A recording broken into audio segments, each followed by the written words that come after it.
My name's Sophia Perry, and for my audience, I have my mom, and then on the screen, I have Bailey, Riley, Alex, and James, and today I'm going to be talking about the communication climate. In this speech, I'm going to inform my audience of what a communication climate is and how to build and maintain healthy communication climates. By the end of this speech, my audience should be able to define and identify types of communication climates and understand why it's important to their future.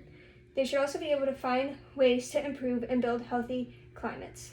I understand that I am no professor in communication, but I have researched and gathered useful information from multiple credible sources. In doing this research, I have found ways that have benefited me in my day-to-day life. One of these ways was a couple weeks back at an interview with my boss. At this interview, I was able to make a healthy communication climate right off the bat.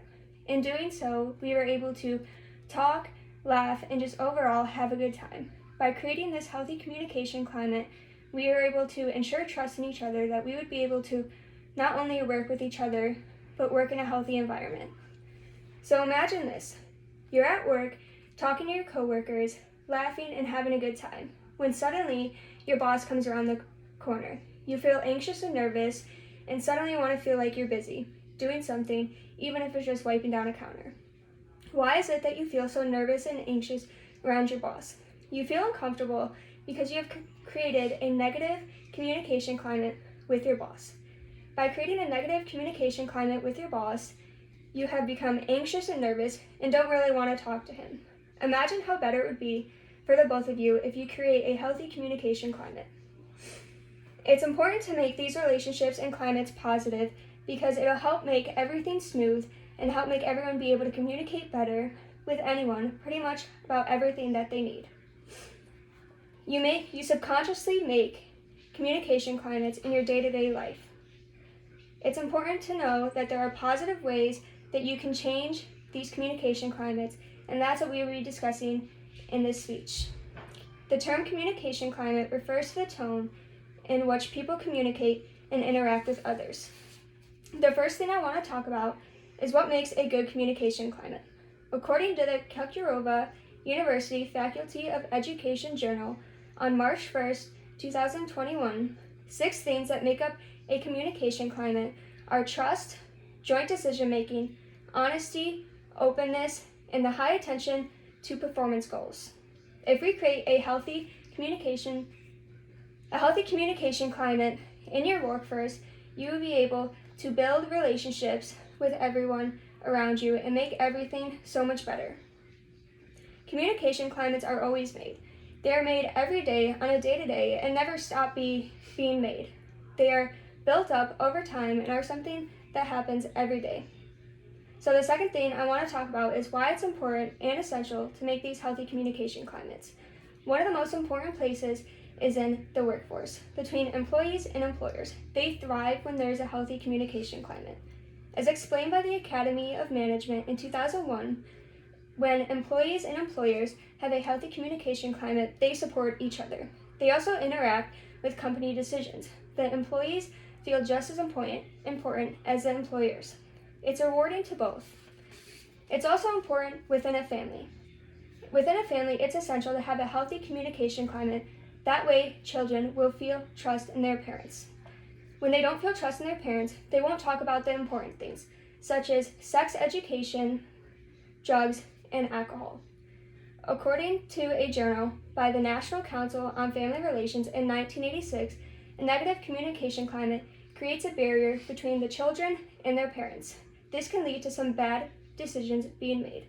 If there were a healthy, positive communication climate between parent and child, then they would be able to talk about these important milestones which happen in their life and discuss how they can overcome these new and important things.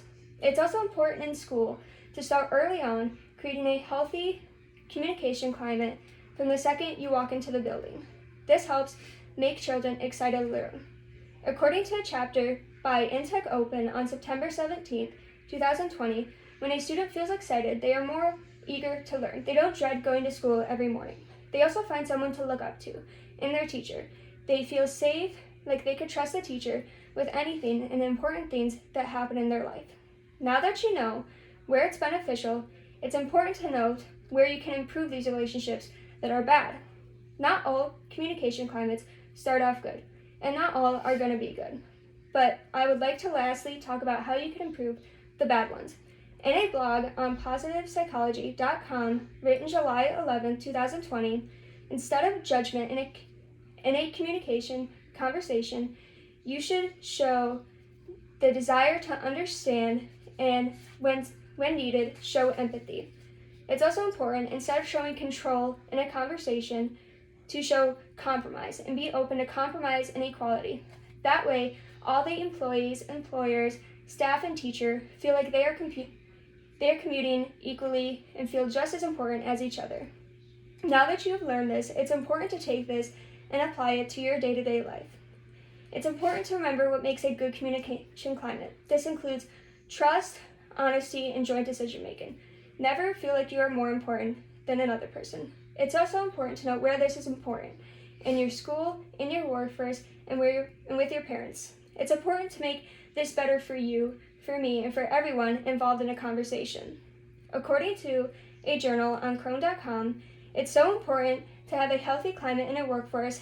That way, workers can convey ideas and messages effectively. This would overall help not only the head of the company, but also the manager, the employees, and anyone below that. My goal is that you will be able to improve these relationships and inform others about what you have learned and how they can improve their relationships too.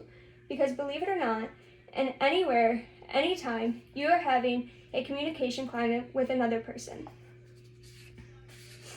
Throughout this process, I have learned so much that I have been able to take to my day-to-day life, to my school, to my work, to even my communication class when giving speeches, to my teammates, and everywhere. I no longer dread waking up at 7 in the morning to go to my cross-country practice and run 5 miles, something I used to dread a lot.